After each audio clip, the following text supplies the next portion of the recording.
Dr. Guyton. Let's receive her by saying amen. Amen. Amen. Praise the Lord, everybody. Come on, praise the Lord, everybody. Praise the Lord because He gave me the ability to praise Him. Let's praise Him one more time. It's because of Him that we are here today. I'm here to tell you that everybody didn't wake up this morning. From yesterday, a funeral I attended of Mr. Rodney Williams, head of security at Ethelhead Malala Academy, where both Pastor Poe and I served, and Brother Robert was a student there, and so we had a close relationship with him, and I found out that he was a security officer even at Hazelwood Central. So everybody, and then from that funeral, before I got home, I learned of 2 other deaths. So you know what? Everybody didn't wake up this morning. Because He allowed us to wake up this morning, we all give a praise. Hallelujah, hallelujah, hallelujah, hallelujah. Everybody say, Lord, I thank you for another day. Lord, I thank you for another day. Hallelujah, hallelujah. Regardless of what our day brings, we thank God for another day. Hallelujah. We thank God for another day. We thank God for all of you all who are here, from the musicians all the way back to those who are on our sound techs and our videographer. We thank God for everybody. We thank God for everybody. Today we're going to be talking about another social issue that our students and our children and even some of us are dealing with sometimes on a daily basis, and how do we overcome these things. And so we're going to go right into the service, start off with a prayer by Autumn Harrison, led by scripture reading by Shaylin, and then an introduction of songs. And we're going to do a congregational song. So what that means is we're going to all be engaged, okay? So we're not going to sit, and I'm not talking about you, sister, because I do it too. We're not going to sit and just rock today. We're going to get with it, because I rock too. I rock too. In the Spirit of God, I rock too. So we're going to get engaged. We're going to be involved in the song. We're going to be involved in the lessons, so that we can take something from it, okay? How many people are teachable this morning? How many people are teachable? How many people are teachable? Yes, and so am I. So we're here to learn. We're here to learn. We're here to have a wonderful time in our Lord and Savior Jesus Christ. Is that okay? Is that all right? Is that all right? Yes, thank God. So at this time, Sister Autumn Harrison. Amen.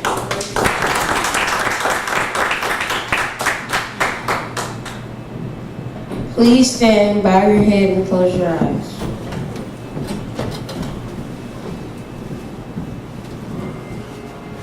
Heavenly Father, you seek abundance and joy for me and for all of your children. One way that we can share your joy is through the gift of friendship. Help us to be loyal friends to one another. Let us be ready to listen, ready to encourage, and ready to offer a helping hand to our friends in need. Let us know when we are expecting bullying, and help us to overcome the tricks of the enemy. Keep us be mindful that we are a servant of your Son, Jesus Christ, who calls us friend. Let us be worthy servants and friends to one another. May the love of Jesus forever. In the mighty name of Jesus, amen.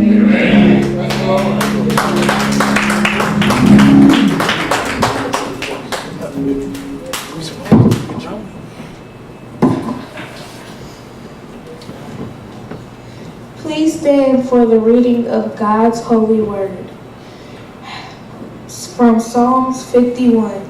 Have mercy upon me, O God, according to thy loving kindness, according unto the multitude of thy tender mercies, blot out my transgressions.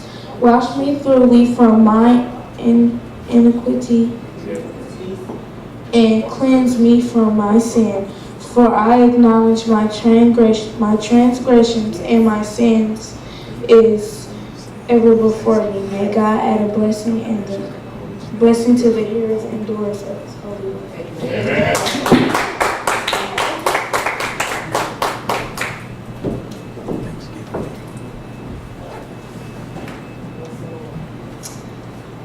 We will sing two congregation songs, Trusting You by Anthony Brown and War by Minister Charles Jenkins. Praise God with us.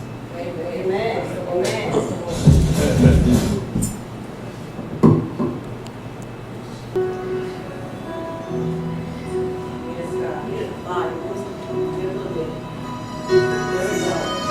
All sing this together.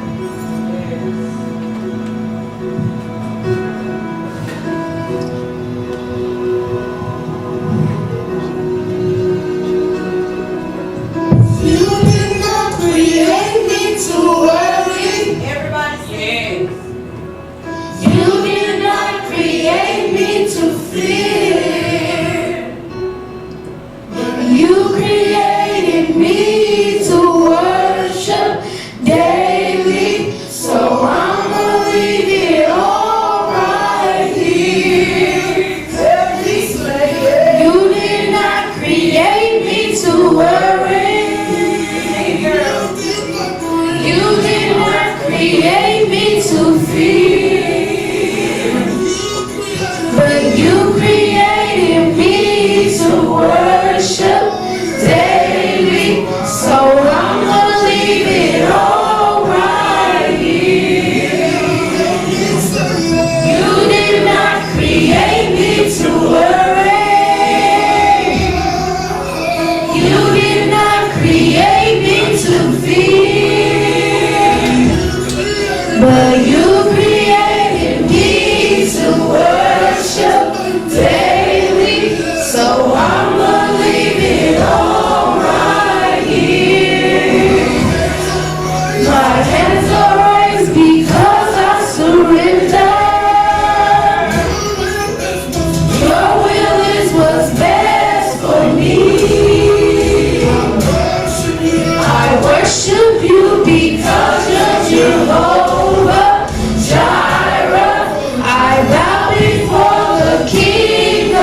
Panel discussion on this morning.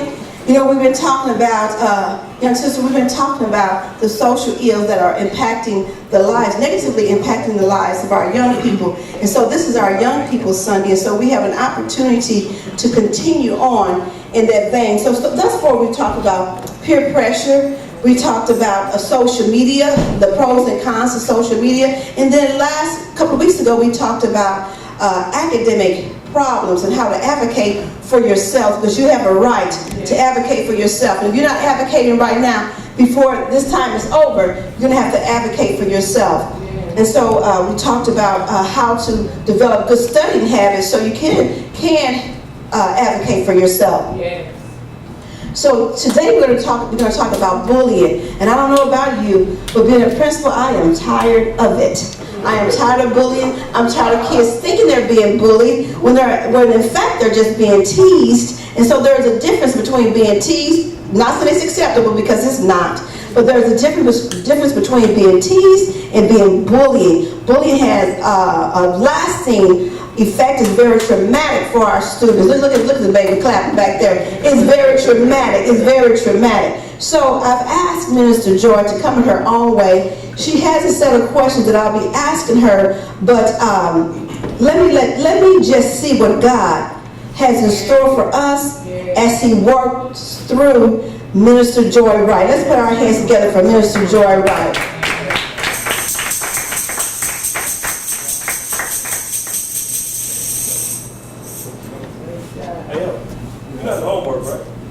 Yeah, I got the homework. Hey, let me see it, bro. For what? I ain't got it, man. Let me see the homework, bro. You should've did it. You don't have football practice, bro. Come on. I got you. Come on. Hey, yo, make the football. You see that linebacker that came in for today, bro? What was his name, bro? Maybelline? Maybelline, bro. Bro. Bro. She look like a big show, though. She look like the who? Big show, bro. The Big Show? The big show. But don't talk about her like that. Why not, bro? She ain't do nothing to you. Bro, please tell me you ain't feeling her, bro. I mean, ain't nothing wrong with a little meat on the bones. Right, you next. Come on, picture the meat. Bro, hold on. Hey, what's up, Maybelline? You want to come sit next to Big Papa? You gonna take a seat? Big Papa, what you think you doing? Oh, What? What you think you doing? I was going to have a seat here because I have to eat lunch. This is the only seat that's available. You better sit with the security guards. I don't know what you're doing. Bro, don't do that to her, man. Why not? Because she just want, ain't no other seats. Cafeteria full. We got here late. Let's sit down, man. Bro, you tripping, bro. I don't know what got over you, bro.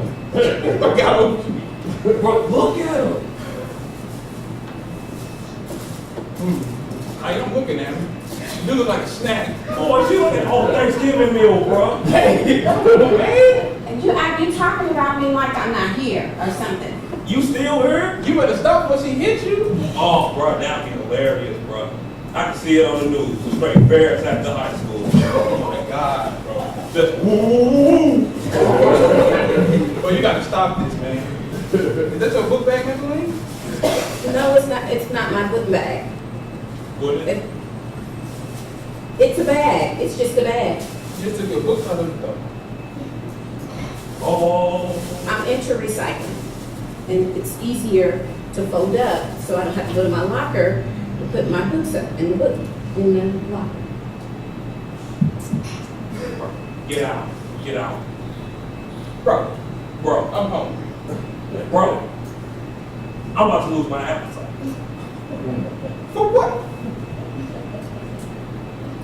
It's, Hold on. I gotta ask you something.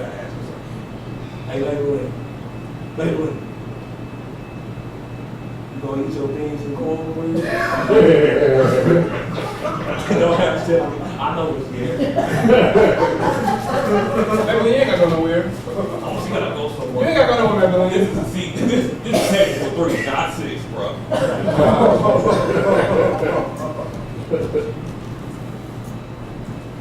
Do you mind if I sit with you? You do mind? Hey, Maybelline.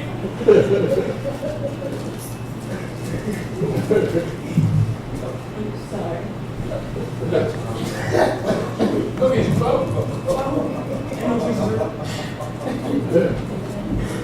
Hey, how y'all doing?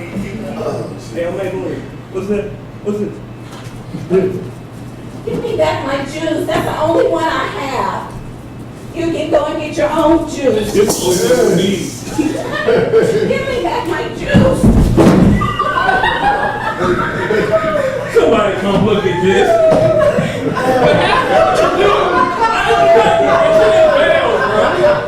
She failed.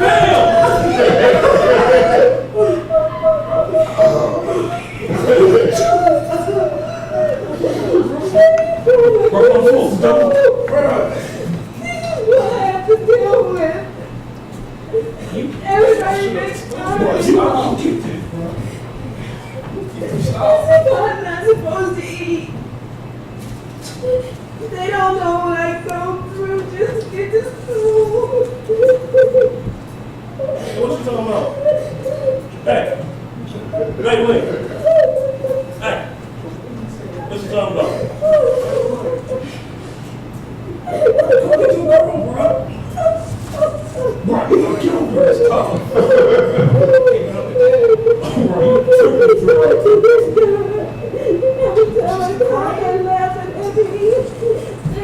Bro, you need to go, bro. She gonna hit you. You better move, bro. You better move, bro. You good, Maybelline? Are you alright? You need some help? No, thank you. We're just gonna go back and talk about me too. Hey, don't forget your juice. Here you go. I'm thinking where I'm going because I'm being tortured by people. What?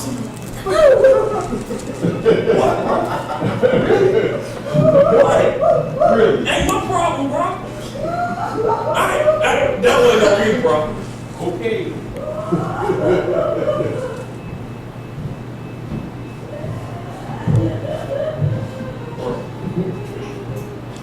How is it? We in this loud cafeteria, and we still here.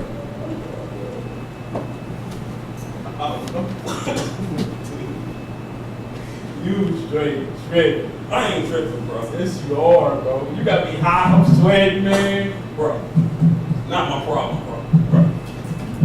That's your fault. That was not my fault. You got a camera. It's on you if she come back and retaliate. It's in God's plan, bro. Why you think God's plan? You think what you just did was God's plan? This ain't no Drake song.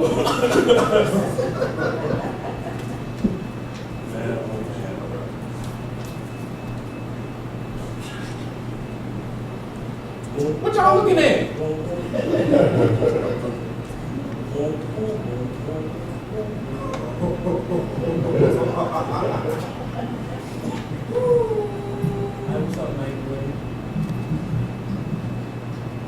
We're going to give Christian and Timothy a hand.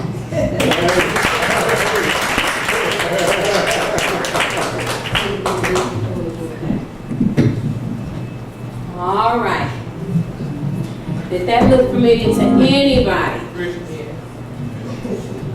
Anybody, just pull it on around. We're going to stay focused on Dr. Guyton's request for us and to, you can bring it on this way because I can't see through these photos at all.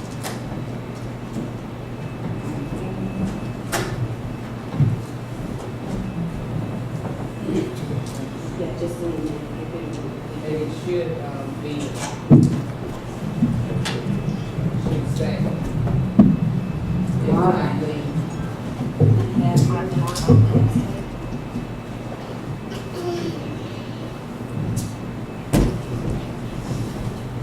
Good morning, everybody. Good morning.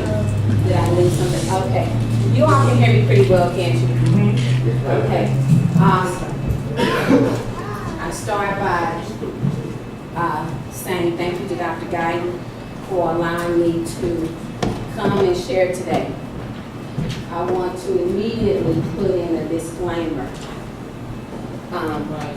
Body, add-on, pillows, prop is in no wise being done to poke fun at us who are larger in size. But it was one that I decided to do because it was one of the main reasons I was poked fun of as a kid. When I was younger, I grew a little bit faster than others. I developed a little bit faster than others. And so I thought, unlike many other possible reasons that people seem to tease or begin to bully, they do it because of things that they see. And they do it also based off how you respond to what they say to you. So to stay in order with Dr. Guyton, I'm going to sit here, let her take us through the question. It's still a panel. At some point, I will give you a second to go through your sheets, change and come back out, and then we will go through our panel discussion, finish our panel discussion.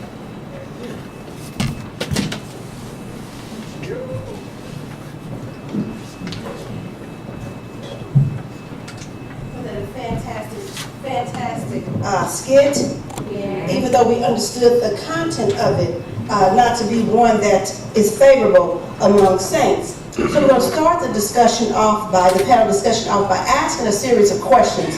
So the first question would be to Minister Joy is, what is the definition of bullying? Okay.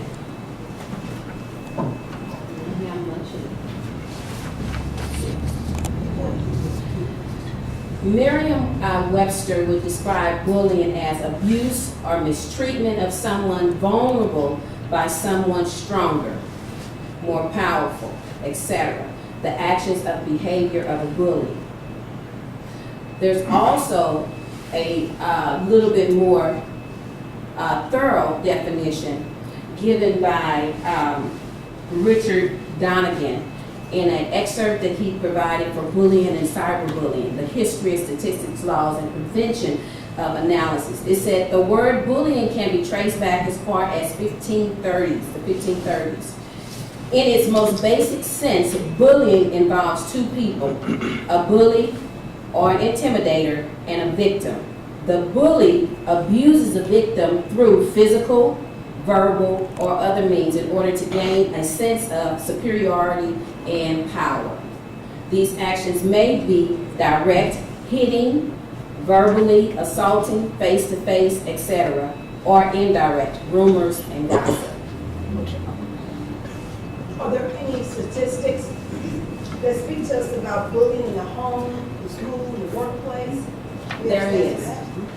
And I put it up here because to just read off the statistics may have gotten a bit monotonous, and I wanted you to be able to see it just in case you wanted to compare. But in the home, it's been stated that IPV, which stands for Intimate Partner Violence, is reported to be done 25 to 35% of the time to women, stating 1 in 3 women in the world, 1 in 3 women in the world experience IPV, and that's intimate partner violence. So even though you see the word violence, again, if we go back to our definition, it's where one person uses their power or authority to bring fear or harm to an individual. So even though it has the title of IPV, it's a form of bullying. Then there's also the DVE, domestic violence exposure. That's what the child or the children in the home are experiencing. And that's between adults in the home. It says 40% of investigated domestic violence in the U.S. involves children. And then the statistics read, this is how they experience the violence. 75% of them is direct sensory exposure, which means they are visually seeing it or they're in another room hearing it. They can actually relate to it and understand what's happening. 37 experience it physical involvement, where somehow or another they may actually be involved with the violence that's taking place against the parent. 35% is participation in unexpected occasions when the event children are, during an event that was unexpected. If a fight breaks out or a disagreement breaks out, and due to impulse, the child becomes involved, trying to secure that person, more than likely the mother, who is being violated. That's unexpected. They had no idea, but it's due to an impulse. Lastly, it states 28% have the opportunity or choose to call for help. That's either by yelling out help, running to get help, trying to attract someone else in authority to help them secure their family. Can you tell us this? Can you share with us the results of bullying in the home, in the school, in the workplace? Yes. You can see that down at the bottom. If you can you all see that far? Yeah. Because I can't see that far. But it says such abuse that occurs in the home, it creates neglect, emotional, physical, and mixed and sexual abuse.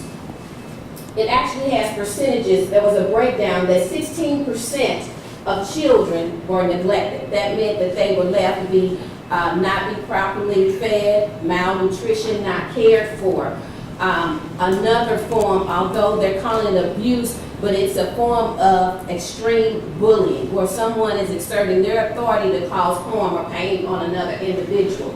Emotional equates for 23% of children who are just emotionally disturbed. There's no outlet, there's nobody there for them to talk to, they're under distress. Physical represents 5.7%, per 1,000 children. Per 1,000 children.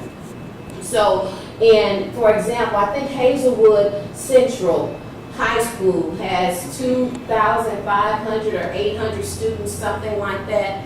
So in that number, that would equate to 10, 11, 12 students, if not a little bit more, 15 students who are actually experiencing physical abuse, but we know that that number is probably a lot higher than that. This is just according to those more than likely that reported abuse to investigators or those with authority. Mixed and sexual abuse, 14.5, females, 7.2. Again, the ratio is somewhat slanted because it is stated that males very seldomly will report any type of abuse in order to maintain their pride. So that number for male may actually be higher. And actually in another report, and I have the actual notes, 27% to 14% says it looks a little bit more accurate. But even with those numbers, you have to remember everybody doesn't report abuse. I want the audience to finish this statement for me. There is nothing new under the sun. So there's nothing new under the sun. That means that during the Bible days, there was bullying going on. So I want Minister Joy to speak to us about bullying as it pertains to the Bible. What does the Bible have to say about? What does the Bible has to say about bullying? Well, actually, you can begin in Genesis and probably go all the way through. There are accounts of individuals who assert their authority on someone else. The first thought that came to mind, I would say indirect way, that would be Adam and Eve, and the serpents or the deceivers' desire to verbally challenge Eve and giving her erroneous information. Now that's a slight form of bullying. He knew the truth, but I use it first as an example because he wanted a dreadful or a deadly result to occur, harm to occur to Adam and Eve, which due to the nature of what happened, that's exactly what was accomplished, death. The other that I thought of, if you all remember the story, and the one that's most clear to me is Christ himself. When he went upon, or he was taken in the spirit to the wilderness for 40 days and 40 nights. He fasted. He knew something was coming, if you will. And the enemy came, and you all know the story, but I'll go here to get the complete translation if you don't mind. Pastor, would you mind pulling that for me? Matthew 4, 1 and 11. Where Satan is actually using Christ's fleshly nature to try and tempt him or to bully him during a time when he was actually in prayer. And once she finds that, I'll have her, if she doesn't mind, I probably should have pre-warned you to read. If you don't mind reading 4:1. Then Jesus was led up by the Spirit into the wilderness to be tempted of the devil. And after fasting 40 days and 40 nights, he was hungry. And the tempter came and said to him, "If you are the Son of God, command these stones to become loaves of bread." But he answered, "It is written, man shall not live by bread alone, but by every word that comes from the mouth of God." Then the devil took him to the holy city and set him on the pinnacle of the temple, and said to him, "If you are the Son of God, throw yourself down, for it is written, he will command his angels concerning you, and on their hands they will bear you up, lest you strike your foot against a stone." Jesus said to him again, It is written, you shall not put the Lord your God to the test. Again, the devil took him to a very high mountain and showed him all the kingdoms of the world and their glory. And he said to him, all these things I give you if you would fall down and worship me. Then Jesus said to him, begone, Satan, for it is written, you shall worship the Lord your God, and him only shall you serve. Then the devil left him, and behold, angels came and were ministering to him. Enough. Right there, Jesus speaks to bullying. He speaks to the persistent behavior of someone trying to really bring pain. In this case, causing for him to deny his very father. The first thing he did was preparation. He fasted. He prepared himself for what was about to happen. So I would say to you, in the case of bullying or intensive teasing, prepare yourself daily. Whether you're being teased or not, or bullied, prepare yourself with prayer every morning, okay? And be thankful and godly sorry for our sins. Because if you don't go with any armor, then you're going to be out there fighting by yourself. And this you must know. There's always, always somebody bigger and stronger and tougher than you. Read and meditate on God's heavenly word.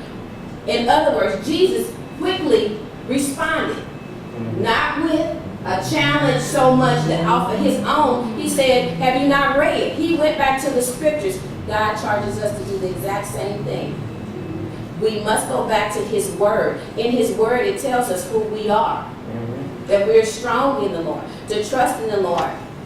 To know that we are wonderfully and uniquely and beautifully made. That he crafted us. He knows every bone in our body. Regardless of what we look like, what ailments we have, God created us.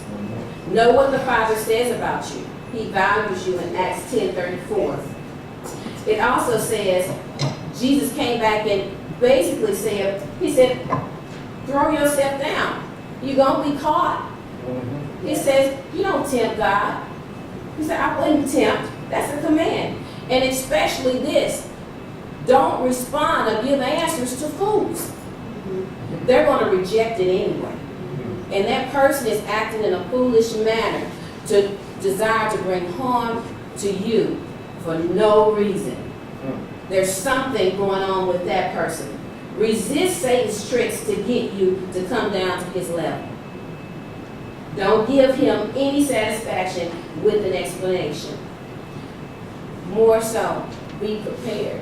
And how we're prepared, when we're younger, our parents help prepare us. They tell us that we're intelligent, that we're smart, that we're capable of doing all things. They're quoting things to us, but each of us here today are old enough to read for ourselves and to ask questions if we don't know. What does God say about me? You know, what is it that I'm supposed to believe about myself? I hear people saying a lot of things about me based on my color, what I look like, what I wear, but what am I supposed to believe about myself? And really, that's a question you probably won't have to ask your parents, because they're always, always encouraging you and supporting you and lifting you up. Amen. Amen. So, Mr. Joy, as us as adults and children, when we experience bullying of any kind, it brings about a traumatic experience. So that the results of bullying can be very traumatic. You share with us some ways that we can overcome or position ourselves not to even be in a position to be bullied.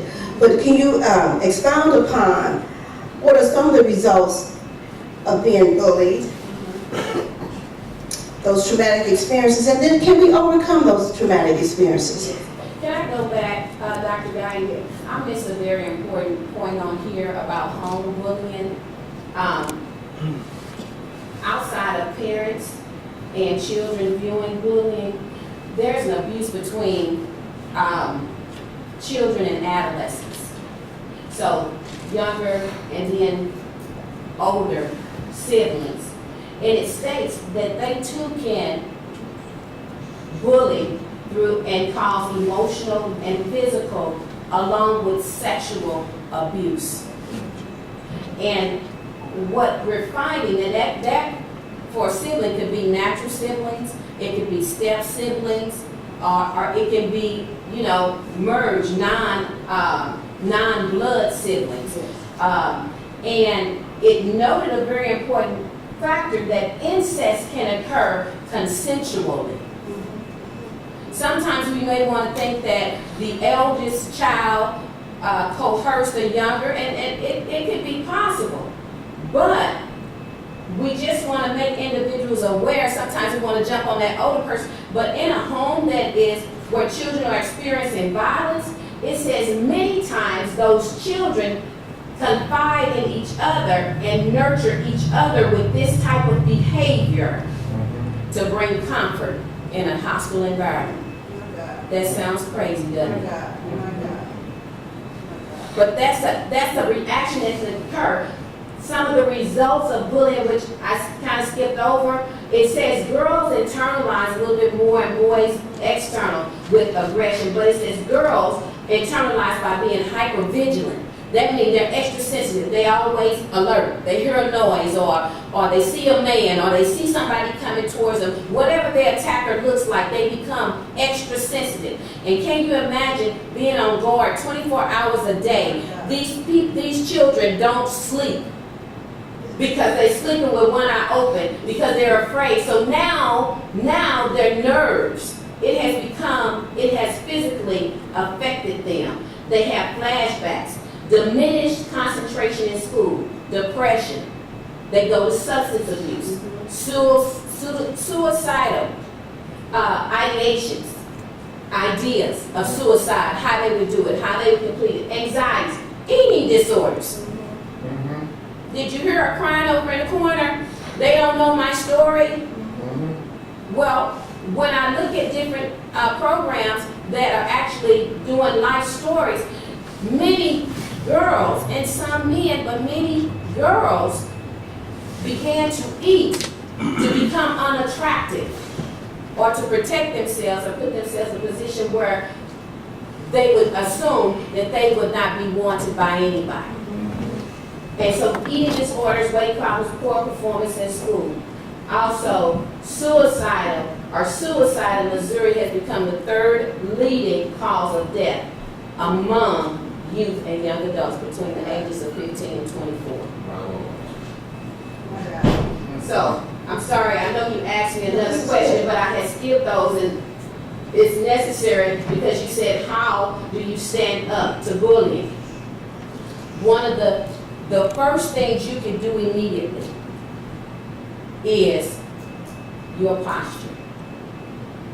How you carry yourself. This is something that can change just like that. Yes. Immediately.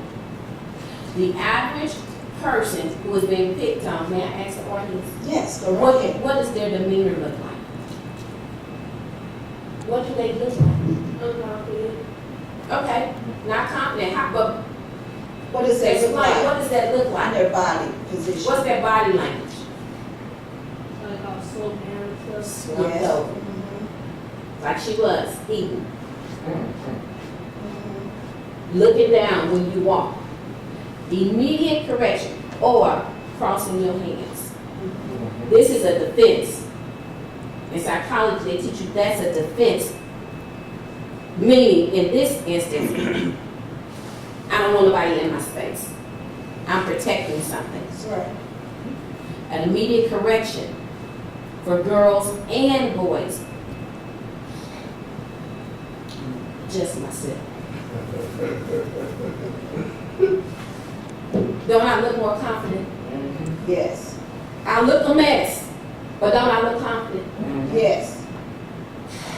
My hands are to my side, my shoulders are back, and my head is up. That's the immediate thing you can do to deflect or keep a person from coming to you. Guys is the same way. Many smaller frame guys are picked on. They're either really small or a little bit healthier. They're picked on because they thought to be slow. But you do the same thing. That's immediate. Then you start going to adults, to individuals who can help you. and let them know I'm being picked on. And those adults, more than likely, the Yes. teachers, and Dr. Guyton Yes. will probably express it to us, it is a state mandate. Any school that gets funds for students is required to train their teachers in some form. They don't say how, but there has to be a form in which you deal with bullying to Yes. make it consistent across the board. Yes. Depending on the degree of abuse, if it's talking about you, if it's hitting you, if it becomes violent or weapons, each one of those has a degree across the board Amen. that they must address it. Okay? Also, build confidence. Look at yourself. You have to learn to love who you are. I struggled with this coming up. My hair was short and chewed up in the back because I wanted a jerry curl. And I was growing faster than all the other kids in the classroom. So I was wearing garments that probably kids in my class weren't wearing. So that brought attention to me. I didn't wear the name brand clothes. That brought attention to me. I was tomboyish. I could run as fast as a boy. I could swing on the monkey bars. I could throw a ball. That brought attention to me. Identify when bullies are attacking you. It's a good chance that they have no reason at all why they bully you other than the fact that they believe and perceive that you're weak and you're not going to do it. Amen. Amen. Okay, at this time, I will share this with you. I have a very unfortunate experiences in my school just about every day where students are asleep in class because they cannot sleep at home. They cannot sleep at home for fear of being attacked, for fear of parents being attacked, or fathers jumping on mothers, mothers jumping on fathers. That happens too. But they are fearful. And oftentimes when we wake them up, I would pull them out of the classroom and I would ask, why are you so sleepy? And so you would hear things like, it was a lot of stuff going on in my house last night. You would hear things like, it was too hot. There's so many people in my house, I can't sleep, it's too hot. You would hear this, my brothers play the video games all night, and so that keeps me awake and I can't sleep. But my mom, my dad, they're too afraid to tell them to turn it off. I had a little girl tell me, I'm so tired. She walked in, she said, I'm so tired. My mom and my dad, they fought all last night. So when you're in a home and there's a sense of peace in that home, that's something to be thankful for. So the social issue that we're talking about today is very prevalent and lives and breathes in the homes of our students all over the world. It is not just in Missouri. It's not just contained in Missouri, but it's all over the world. And so it's important that we recognize what bullying is, what it looks like, and the traumatic experiences that we can, the trauma that we experience after being involved in a bullying situation. But at this time, I know as Sister Minister Joy was speaking, some questions had to come across your mind. But what about this or what about that? So I'm going to give you an opportunity to ask Minister Joy any questions you want to ask her about bullying. And as she stated, we do keep a lot of things that our students tell us very confidential, but we are mandated reporters. That means if you tell us something that we know you're in a situation that you can hurt yourself and somebody can hurt you, or you being hurt, you being bullied, you being molested, you being taken advantage of, we have to report it to protect you. Okay, and oftentimes that doesn't mean that the Video Family Service is going to come and remove you from the home. What that means, sometimes they will give your parents counseling, because sometimes your parents just need to be redirected. Folks in your homes just need to be redirected. So oftentimes kids think, I'm going to be separated from my mom and dad. That's not necessarily true. They'll bring resources to the homes to help. Okay, so at this time, anyone can ask questions pertaining to bullying. The floor is open to you.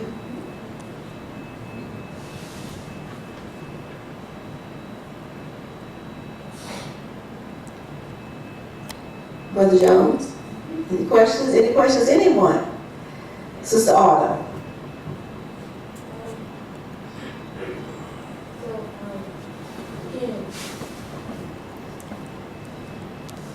take you the mic while you're thinking. And then you're just going to pass the mic, because others have questions as well. They're just shame right now, but you open it up. Go ahead. I'm listening.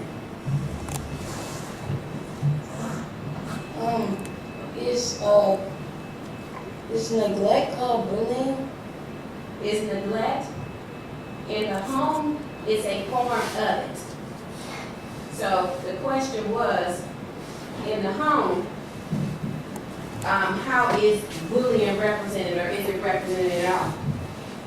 I lost that. Is it represented at all?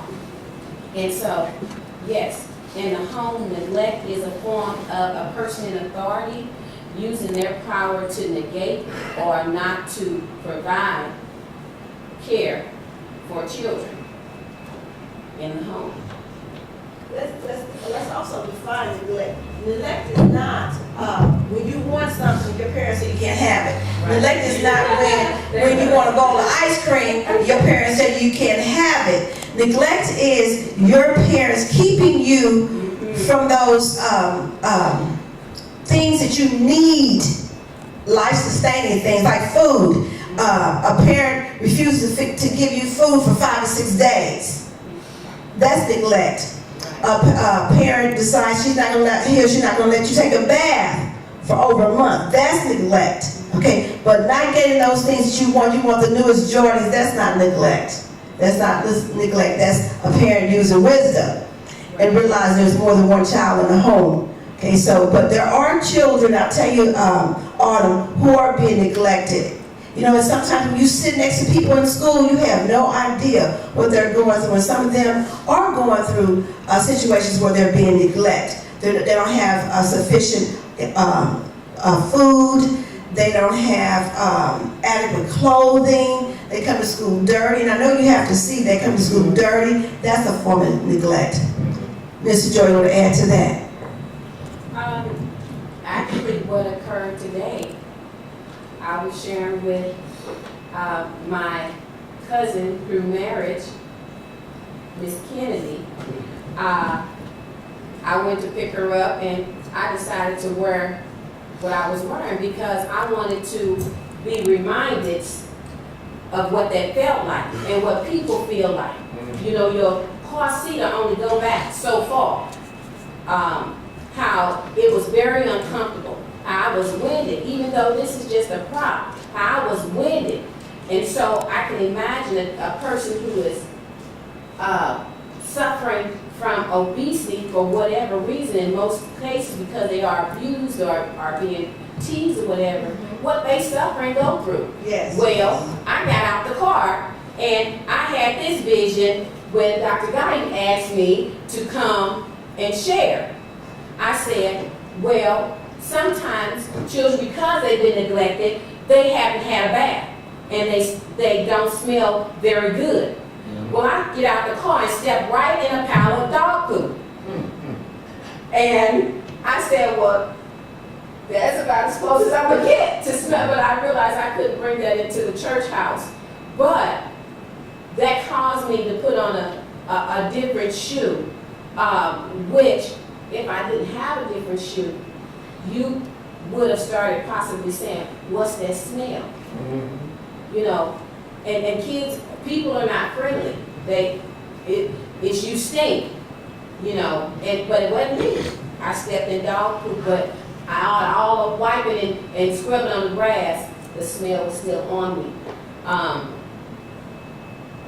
Dr. Guyton? Yes. Are there any other questions? Come on. Pastor Poe. I have two questions and then also an observation. The first is, what's in place, maybe Dr. Guyton can answer, maybe you can, what's in place for bullying other than disciplinary actions within the school? Well, within the schools, we have our counseling team. So the first thing we try to do is allow the student to see that he or she is a potential bully.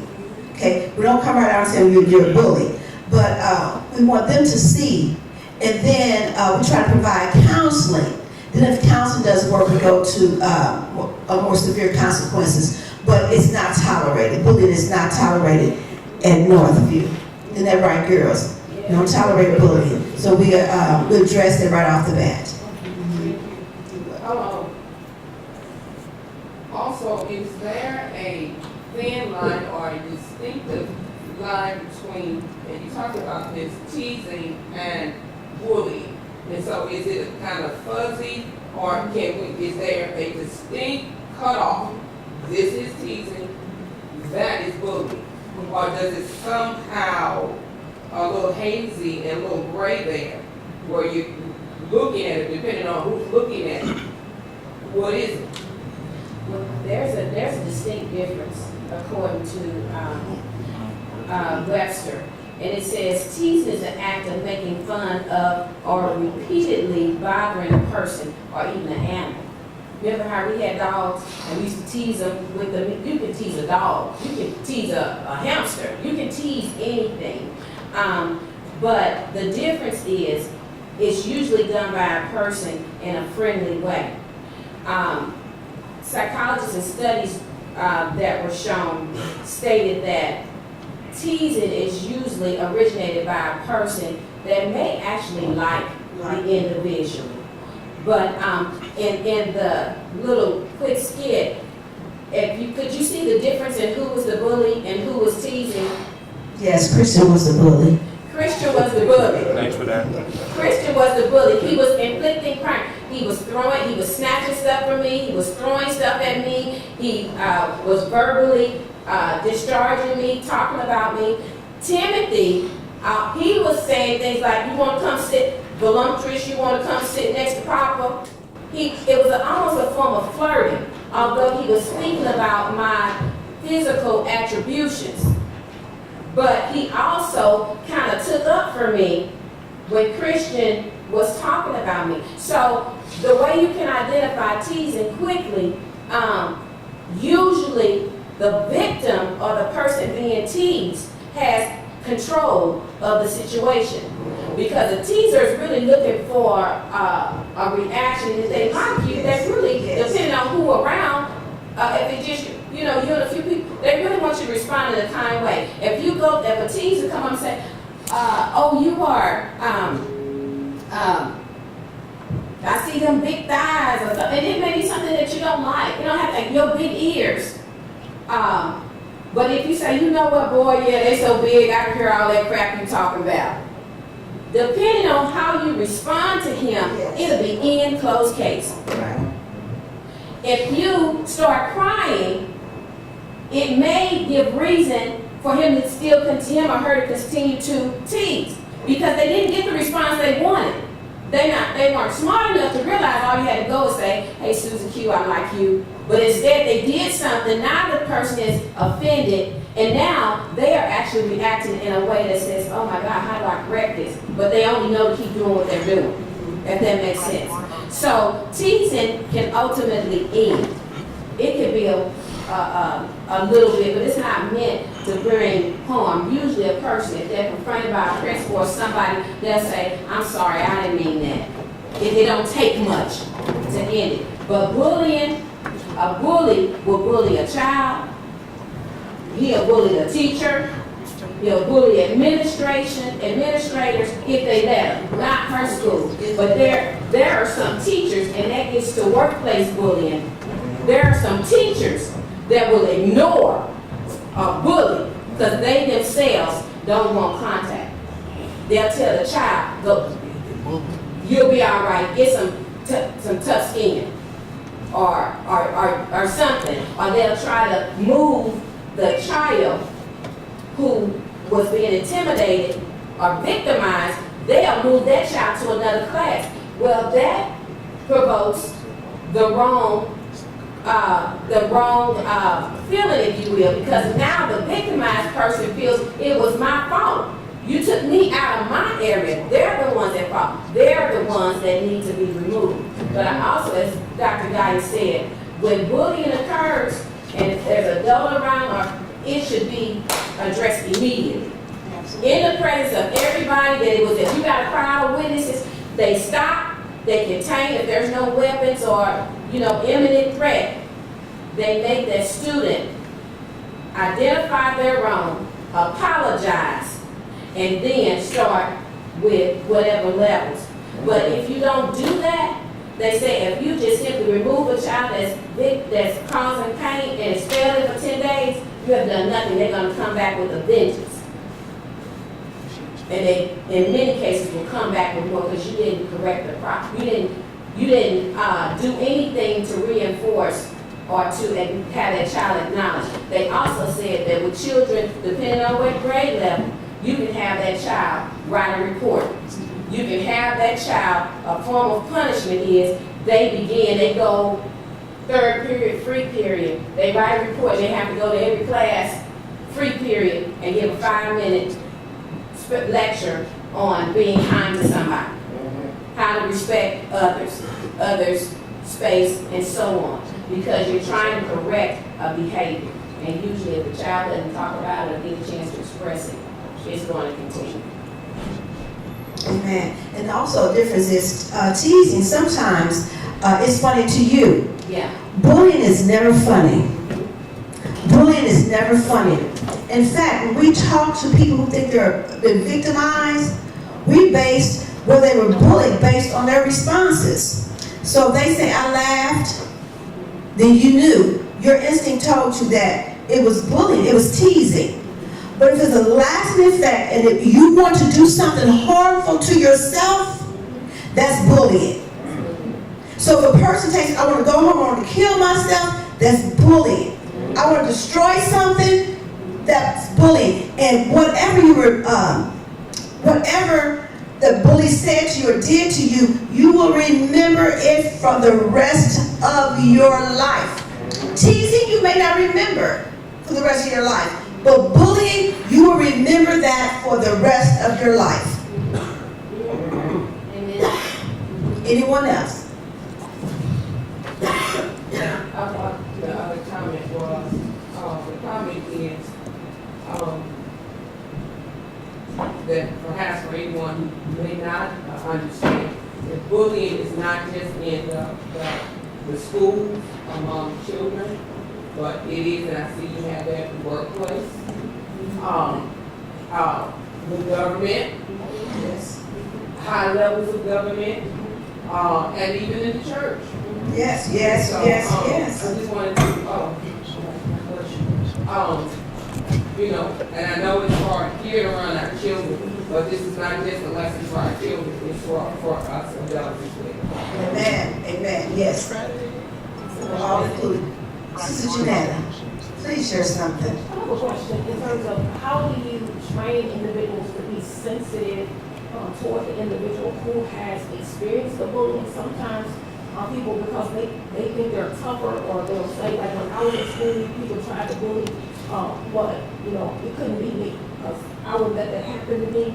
But it can happen, and just because other individuals maybe weren't as strong, sometimes people are insensitive to the experiences of others. They would say like as though this new generation doesn't understand how to deal with it. Back in the 70s, we had bullying, but children were better able to handle it because they knew how to respond. And now the kids are committing more suicide and those kinds of things. And so individuals tend to be a little bit insensitive because they said it couldn't be me. So how do you deal with that? Or how do you help people to become more sensitive to understand that other people may not have been as strong as you? Well, I think also, and there's loads of statistics, it's so much information. Actually, you can, and has been done, you can write several pieces on, bullying. It actually said, bullying has been going on since the beginning of time. And it actually says that it is, it has been influenced by the nature of human instincts for survival. It's a form of competitiveness, being advanced bullying. Because we have been desensitized about so many things. Like, we all kind of sat here when I read the statistics that suicide is the third largest cause of death among 14. Why are these people even dying at 15 to 24? You know what I'm saying? You got to an accident, not because you purposely said, the only way I can escape this, my only way out is to be done. I don't know what's on the other side, but that's my only way out. We are in a society that constantly desensitizes people where things that are abnormal have now become normal. If you go into a school and you see kids fighting or at a game, parents just move out the way. Parents. And they teach their children to do the same thing. Everybody has a sheet of paper of a researcher. Baby, would you hand me one of them? That you have a sheet of paper, and real quickly, it speaks about what you're talking about. How do you make people sensitive to this nature? Well, look, this is called the bully hierarchy. And Dr. Dan Iwise, I hope I'm saying his name correctly, says that there's 7 levels of the bullying ladder. We talk about one person to another, an offender to a victim. But if you look at this, can somebody just read out number 1 for me? The students who want to bully and take the action. Okay, initiate the action. So the bully. Somebody number 2. The followers are henchmen. The followers are henchmen. So I'm the bully. Now I got some sidekicks, and more than likely they became bullies because they rather me talk about somebody else than them. Give me that. So they trying to really get the overflow. If I hang with such and such, then you think I'm strong too. So they really followers, real true suckers. Somebody number 3. Passive supporters and passive Number 3. supporters or passive bullies. Okay, so supporters of the bullying and then passive bullies. They're not friends to the bully, but they themselves have kind of picked up the tendency to talk about people. Okay? And supporters are just people that like chaos, pretty much. Number 4. Passive supporters or passive bullies. Now you got the passive supporters that really, they support it, but they over here. They see it. They walk into class. They still see it. That's a passive supporter. You looking. They got nothing to do with you. But you kind of support the fact that you're looking. You're paying attention to what's going on, but you're not reacting. And a possible bully says, it kind of is all right. They say if you actually witness something and don't speak on it, you're just as much responsible and guilty. Number 5. Disengage or look. Yeah. I ain't got nowhere to be. It's lunch. And you see somebody still talking about how can you make people sensitive. This is explaining to us, you got 2 people in action, but all these other people have chosen a position of some sort. And because of their environment of being desensitized, they see it on TV all the time. Now, it used to be, it was great to want to be an entertainer. But the last few years, you got entertainers being exposed. What? People with money, people with power, inflicting pain. One of the most recent, and I won't say the name, I mean it's public, but it's been, accusations. It has not been found true. But this particular film person, big mogul, was assaulting women and has been accused of assaulting women and also raping women and harassing women. And one of the ladies who was harassed said she never will forget Pat. Yes. That when he came out, he had the same old habit. He would invite them to a room and ask for a massage, and he would expose himself. And this one lady said no. And she said he broke out in tears, crying, saying, "Is it because I'm fat?" Hurt people hurt people. Say it with me. Hurt people hurt people. So being desensitive, they're desensitized. It's become, and it's an abnormal thing, but it's become normal. Because now You seeing it, and it's taking too long for them to respond to the predator. Because we got due process.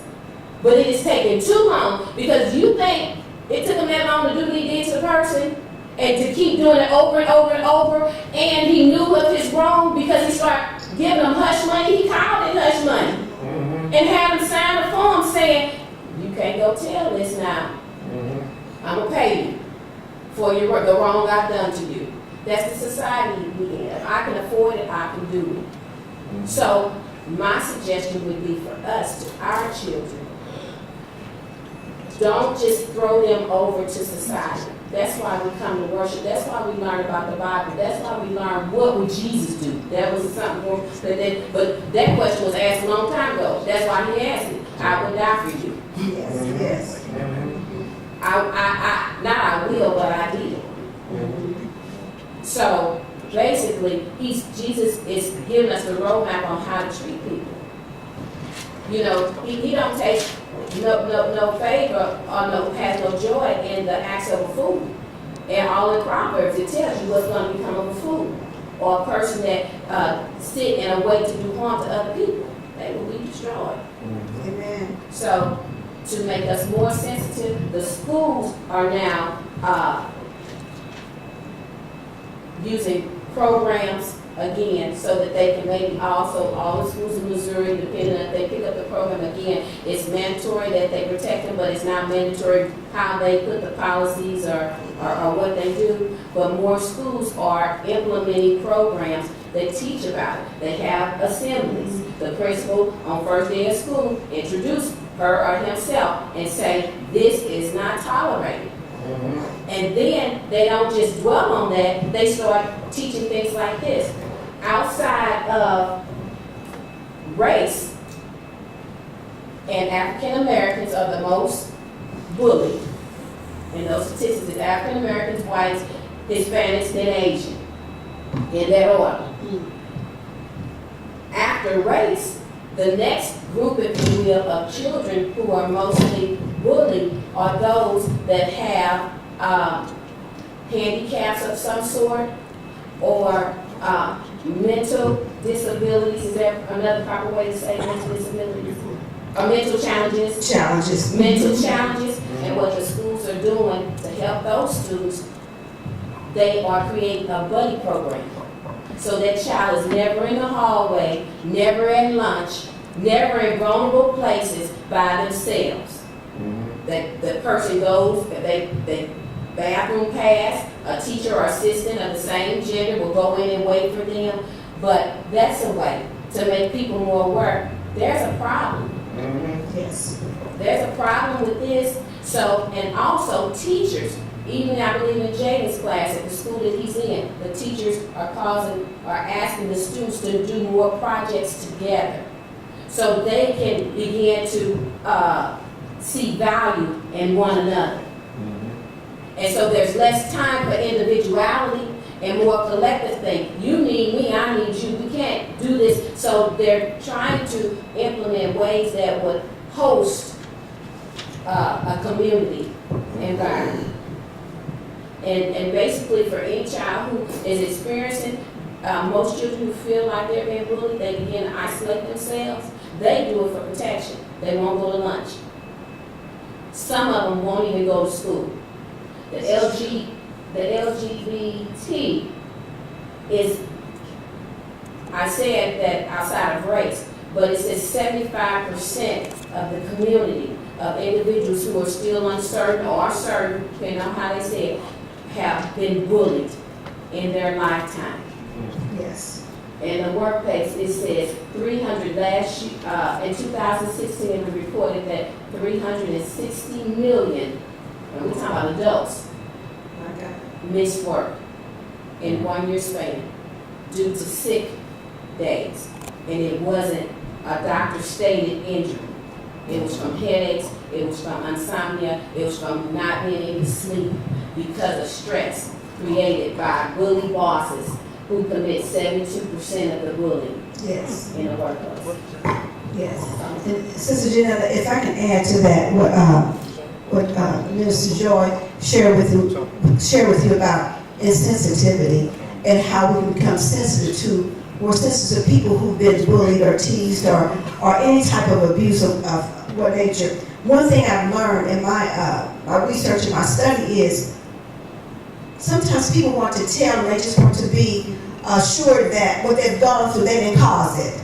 They didn't cause it. And so sometimes in order to get that sensitivity piece, we have to almost seek out people who've gone through similar things, counseling.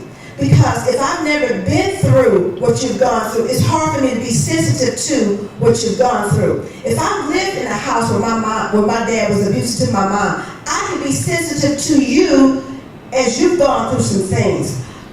If I was a victim of incest, I can then speak to that. But if I have no experience in that area, one thing I like about my sister, Pastor Poe, is whenever you call her with a problem, if you've ever called her with a problem, the first thing she says to you is not this: I don't believe you went through that. You can't tell me you've gone through that. The first thing she says, I'm sorry. I'm sorry that you have experienced this. I'm sorry that you experienced that. That's the language we need to use when we're trying to be sensitive towards other people. Number one, when someone discloses to you that they've gone through something, don't say get over it, because sometimes you just can't get over stuff. But say to them, number one, I'm sorry that you've gone through that.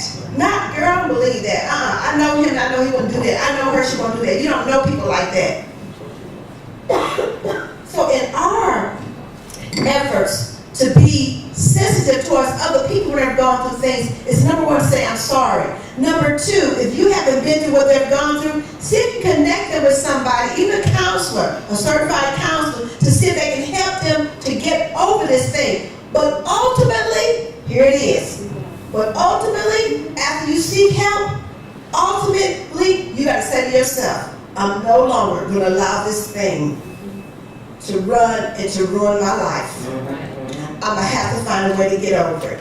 And for some of us, it's a month to get over it. And some of us, it's 2 years to get something over it. And some of us, it's 50 years before we can get over some things that have really traumatized us. Okay?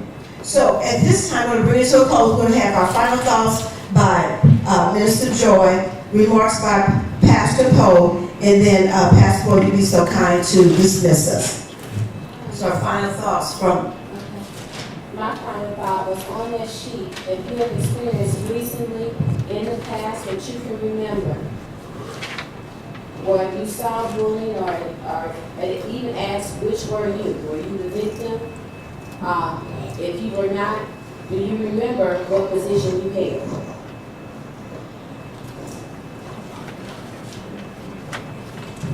Okay. Just 1 minute.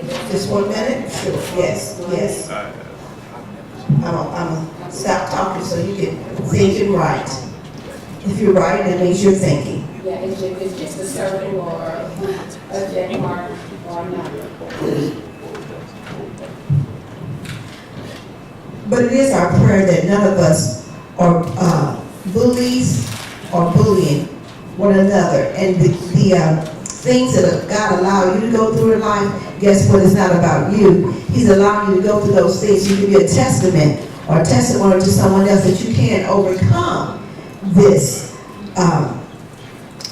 traumatic experience. And sometimes God allows us to see things so we won't become like that. He allows us to see things so we won't become like that, so we can develop compassion towards other people. So on there, and you don't have to say, but if you ever, or if you are currently, as like Dr. Guyton said, if you are participating in activities of the bully, I'm going to ask you to go get some help.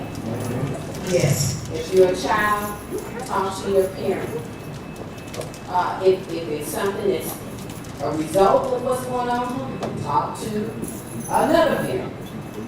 If it's at school, talk to your counselor, talk to your parent, talk to someone. That was usually the question, why do kids not go to a teacher? Why don't they ask for help? Because they're thought to be tattletales, and they feel like if they tell and that teacher or person does not respond properly to the bully, they feel they're going to get worse. So this says, stop bullying, speak up. And some people will say, well, you just said, don't say nothing to a bully. You need to be assertive, first off.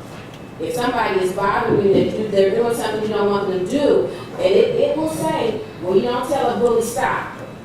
Well, that's controversial, because I think you need to, if you're walking down the hall and somebody bumps you, you're going to say, excuse me. Usually I do that. If somebody do that to me, I say, excuse me, but I'm really reiterating, you should be the one saying, excuse me. But depending on if that happens again, we got a physical problem. The thing is, speak up. If you're afraid, if you don't want to say anything to that person, tell a parent, tell a teacher, tell a counselor. I don't need to reiterate, but school security. They even have school securities in schools now, in the hallways, to identify girls in the bathroom. Scream, make a noise. Don't be in there trying to be tough and somebody is doing, scream. Let somebody know, okay? And then there are a lot of helpful sites because everybody don't get the same answer. When I'm teaching my sons about bullying and I'm giving them scripture and I'm saying turn the other cheek, my husband say you only turn to get your grip and knock them out. But that's a dad. Who ain't never told their child? Who ain't never been to the point where a person has bullied your child so much that you didn't told them? I'm bringing it out because at some point you got an option to flee or fight. Fight or flee. It's a natural instinct. If you cannot see your way clear, you better find a way to get out of Dodge. And you might have to move some things. But always ask for help. Holler for help. Get help. Deal with the consequences. Like, oh, you're this, you're a whip, you're that. Call for you some help. Don't sit there and suffer in silence. That go to some, and it says here, there's a website you can go to. It's www.stopbullying.gov. It's a government site, helpful site that you can go to, and you can pull down all age bullying from adolescents, children, home, help sites. If you've been bullied so much you just thinking about suicide, there's places to get help. So don't sit there and think like I did at 14 or 15. There was nobody there. Leave it. Okay. There was nobody there to help me. My parents were telling me, fight, Joy. Don't be so, not fight. Yes, ma'am. Don't, I'm sorry. That's it right there. Yes, ma'am. www.stopbullying.gov, frequency. And also, we did not mention it, and we're finished now, thank you, but cyberbullying has become very aggressive. We know within the last 2 or 3 years, there was a Supreme Court decision that came down about a daughter and a mother who bullied a child to the point that they stated her suicide was due to the taunting of the parent and the child. And they were able to do it in an anonymous way. So that's the danger of cyberbullying. They can go in and make a profile that they're somebody else. So it's one thing to know who your attacker is. It's something else to not know, because you don't know what angle they're coming from. You don't know if it's adult or anybody. I've been cyberbullied, where I got a text early in the morning, knew everything about me and my spouse, and said some things that kept me awake. To this day, I don't know who that was, but if I find him, no, I don't know who that was. But I have to tell you, that night, I was questioning things.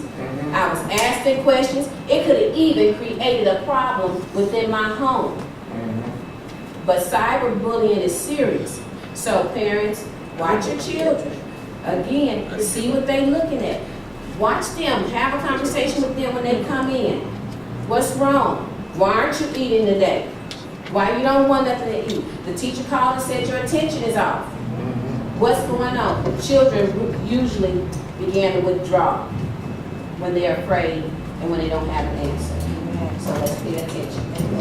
That's it. She wants the microphone. She's in the back.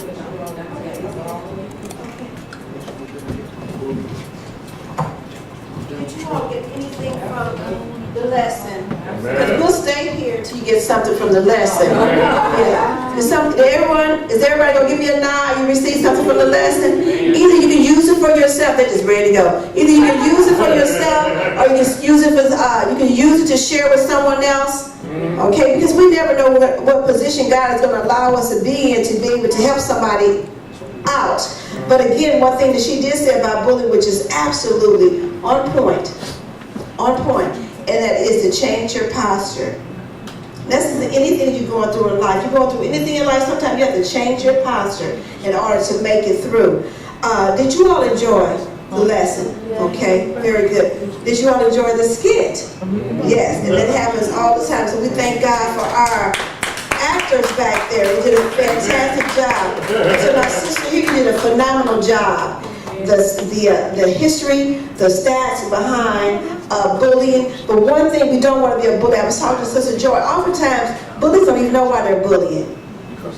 They have a deep-seated hurt, and they don't even know about it. They can't even identify it. But in the church, all the social ills that are in the world, they are coming into our church homes. And so we have to equip our students and our young ones to be able to defend themselves and know what to do. So I hope everyone receives something from the lesson today.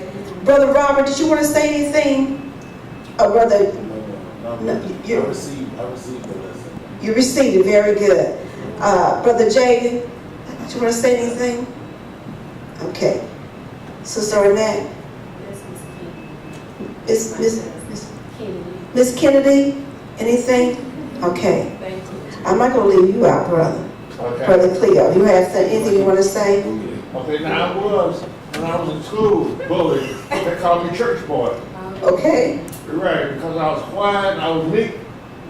And then I turned around and became a bully to get them off of me. That's what usually So I happens. can sympathize with other people now when they bully. For what I've been through. Absolutely. And I too, believe it or not, was a bully. And I had to change my ways too. Because I said, how did I know that sometimes you don't know?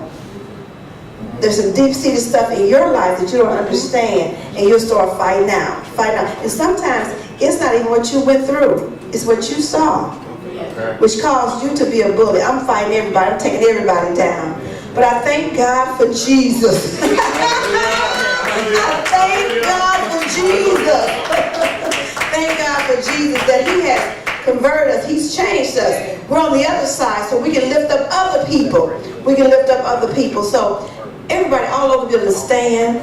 Let's stand.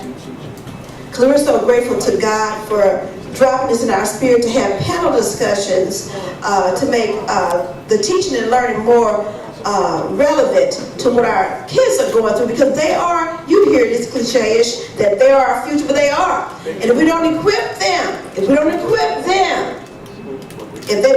we won't have the protection. So we have to equip them to be the leaders. They're the leaders of today and they're the leaders of tomorrow. So we have to instill in them, we have to teach them so they can be all that God wants them to be. So with all heads bowed, all eyes closed, we go to our Father because we thank Him for this day. Heavenly Father, we thank you, oh God, for this day. We thank you, oh God, for your loving kindness and your tender mercies. We thank you, oh God, for the wisdom that you have endowed upon Sister Joy, oh God, Minister Joy, and how you bless her to bring it forth in a way that we can understand it, oh God, that we can internalize it, oh God, and when needed, we can articulate what we need to articulate to get bullies off of us and from around us, oh God. We ask you to continue to watch over us as we leave this place. Help us to never leave your presence, oh God. but forever go before us, oh God, and be there for us, oh God, when we need you, oh God. Let our children know that they can call you, dear God, any day, any moment in time, that you can call them, oh God, when they need you, oh God. They can call for you. If they don't know what to do, God, they can simply say, God, tell me what to do. Show me what to do. Give me wisdom in this incident, oh God. Lord, we ask you to continue to bless in our homes and in our schools and our churches, oh God. Be there for us, oh God, and help us to be the children you're calling for, oh God, and help us to be, dear God, all that you have for us to be, oh God. Help us to fulfill purpose, oh God, that you have called on our lives, oh God. And just continue to be with us and watch over us, oh God, as we leave this place, oh God. Help us to never leave your presence. In Jesus' name we pray. Amen. Amen. Amen. Thank you, Lord. Brother Oscar, did you have something to say? I missed you? No, we need another whole program for that. We need a whole program for that. Okay, well, you're going to be asking for something. He may be our next panelist. How about that? Okay. So you all have a wonderful evening. Thank you for coming, Sister Candy.